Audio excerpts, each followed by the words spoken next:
cái đồ cây chú si pha cái si lon thiếu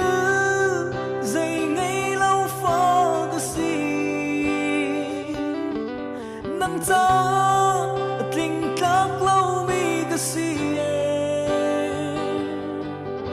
cần đốt nắng quang ngầm lâu pha hi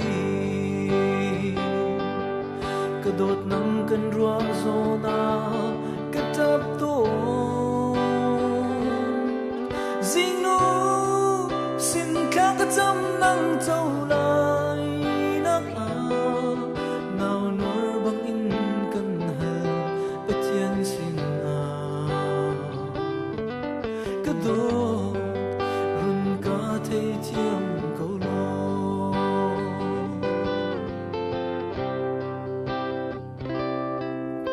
cái đốt cây chú har sa mi ca si cây cha nôm na cái mu khâu lâu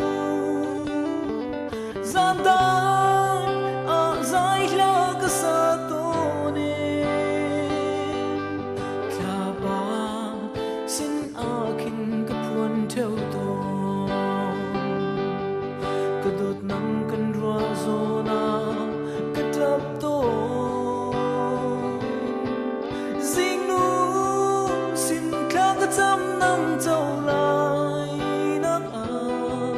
nào nuôi bằng in cần hờ bất thiên xin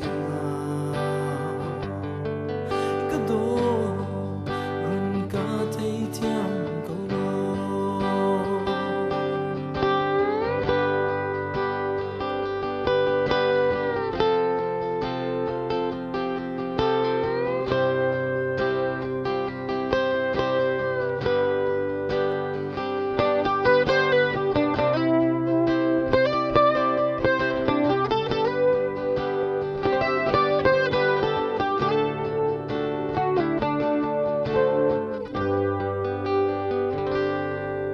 nắng cha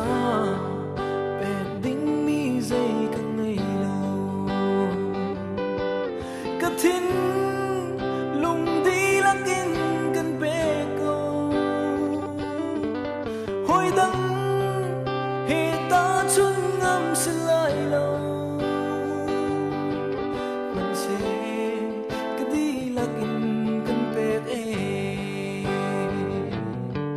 dây tích chan ta la chiam nga mo tin cây cánh hoa rung rợ câu cái đồ nào nuôi bằng in cần hờ bất thiên xin cái đồ